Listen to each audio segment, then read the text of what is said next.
Some feelings and thoughts are translated into structures that you call objects. These exist in your terms in a medium you call space.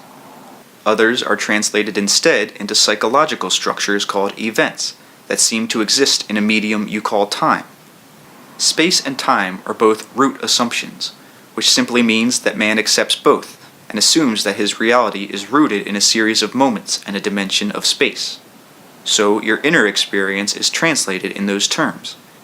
Even the duration of an event or object in space or time is determined by the intensity of the thoughts or emotions that gave it birth. Duration in space is not the same as duration in time, however, though it may seem that this is the case. I am speaking in your terms now.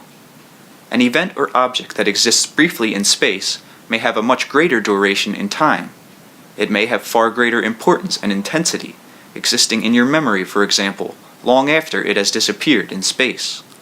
Such an event or object does not merely exist symbolically within your mind or memory, but in your terms its actual reality continues as a time event. Nor is its reality in space annihilated as long as it exists within your mind. Let us take a very simple example. A child has been told not to play with a doll. The order is disobeyed. The child, wittingly or unwittingly, breaks the doll, and it is finally thrown away.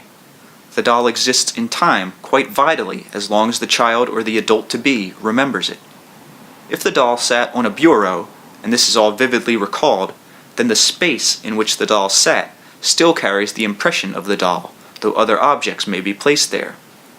You react, therefore, not only to what is visible to your physical eyes in space, or to what is directly in front of you in time, but also to objects and events whose reality is still with you, though they may seem to have disappeared. Basically, you create your experience through your beliefs about yourself and the nature of reality. Another way to understand this is to realize that you create your experience through your expectations. Your feeling tones are your emotional attitudes toward yourself and life in general, and these generally govern the large areas of experience. They give the overall emotional coloration that characterizes what happens to you. You are what happens to you. Your emotional feelings are often transitory, but beneath there are certain qualities of feeling uniquely your own. They are like deep musical chords. While your day-to-day feelings may rise or fall, these characteristic feeling tones lie beneath. Sometimes they rise to the surface, but in great long rhythms. You cannot call these negative or positive. They are instead tones of your being. They represent the most inner portion of your experience. This does not mean that they are hidden from you or are meant to be. It simply means that they represent the core from which you form your experience. If you have become afraid of emotion or in the expression of feeling, or if you have been taught that the inner self is no more than a repository of uncivilized impulses, then you may have the habit of denying this deep rhythm. You may try to operate as if it did not exist, or even try to refute it, but it represents your deepest, most creative impulses. To fight against it is like trying to swim upstream against a strong current. These feeling tones, then, pervade your being. They are the form your spirit takes when combined with flesh. From them, from your core, your flesh arises. Everything that you experience has consciousness, and each consciousness is endowed with its own feeling tone. There is great cooperation involved in the formation of the earth as you think of it, and so the individual living structures of the planet rise up from the feeling tone within each atom and molecule. Your flesh springs about you in response to these inner chords of your being, and the trees, rocks, seas, and mountains spring up as the body of the earth from the deep inner chords within the atoms and molecules, which are also living.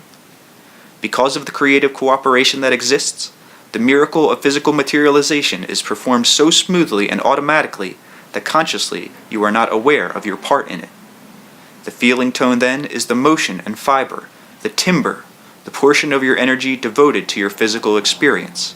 Now it flows into what you are as a physical being and materializes you in the world of seasons, space, flesh, and time. Its source, however, is quite independent of the world that you know. Once you learn to get the feeling of your own inner tone, then you are aware of its power, strength, and durability, and you can to some extent ride with it into deeper realities of experience. The incredible emotional richness and variety and splendor of physical experience is the material reflection of this inner feeling tone. It pervades the events in your life, the overall inner direction, the quality of perception. It fills up and illuminates the individual aspects of your life and largely determines the pervasive subjective climate in which you dwell. It is the essence of yourself. Its sweeps are broad in range, however. It does not determine, for example, specific events. It paints the colors in the large quote-unquote landscape of your experience. It is the feeling of yourself, inexhaustible. In other terms, it represents the expression of yourself in pure energy from which your individuality rises, the you of you, unmistakably given identity that is never duplicated. This energy comes from the core of being, from all that is, and represents the source of never-ending vitality. It is being in you. As such, all of your energy and power of being is focused and reflected through you in the direction of your three-dimensional existence. While your feeling tone is uniquely yours, still it is expressed in a certain fashion that is shared by all consciousnesses focused in physical reality. So in those terms, you spring from the earth as all the other creatures and natural living structures. You are, while physical, a portion of nature therefore, not apart from it. Trees and rocks possess their own consciousness, and also share a gestalt consciousness, even as the living portions of your body. The cells and organs have their own awarenesses, and a gestalt one. So the race of man also has individual consciousness and a gestalt or mass consciousness, of which you individually are hardly aware. The mass race consciousness, in its terms, possesses an identity. You are a portion of that identity while still being unique, individual, and independent. You are confined only to the extent that you have chosen physical reality, and so placed yourself within its context of experience. While physical, you follow physical laws or assumptions. These form the framework for corporeal expression.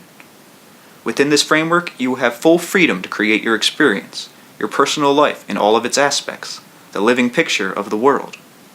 Your personal life, and to some extent your individual living experience, help create the world as it is known in your time. In this book, we will be speaking about your own subjective world and your part in the creation of events, both private and shared. It is important, before we continue, that you realize that consciousness is within all physical phenomena, however. It is vital that you realize your position within nature. Nature is created from within. The personal life that you know rises up from within you, yet is given. Since you are a part of being, then in a certain fashion you give yourself the life that is being lived through you. You make your own reality. There is no other rule. Knowing this is the secret of creativity. I have spoken of quote-unquote you, yet this must not be confused with the you that you often think you are, the ego alone, for the ego is only a portion of you. It is that expert part of your personality that deals directly with the contents of your conscious mind, and is concerned most directly with the material portions of your experience. The ego is a very specialized portion of your greater identity. It is a portion of you that arises to deal directly with the life that the larger you is living. The ego can feel cut off, lonely and frightened, however, if the conscious mind lets the ego run away with it. The ego and the conscious mind are not the same thing. The ego is composed of various portions of the personality. It is a combination of characteristics, ever-changing, that act in a unitary fashion, the portion of the personality that deals most directly with the world. The conscious mind is an excellent perceiving attribute, a function that belongs to inner awareness, but in this case is turned outward toward the world of events. Through the conscious mind, the soul looks outward. Left alone, it perceives clearly. In certain terms, the ego is the eye through which the conscious mind perceives, or the focus through which it views physical reality. But the conscious mind automatically changes its focus throughout life. The ego, while appearing the same to itself, ever changes. It is only when the conscious mind becomes rigid in its direction, or allows the ego to take on some of its own functions, that difficulties arise. Then, the ego allows the conscious mind to work in certain directions and blocks its awareness in others. And so it is from your larger identity that you form the reality that you know. It is up to you to do this with joy and vigor, clearing your conscious mind so that the deeper knowledge of your greater identity can form joyous expressions in the world of flesh. End of the chapter.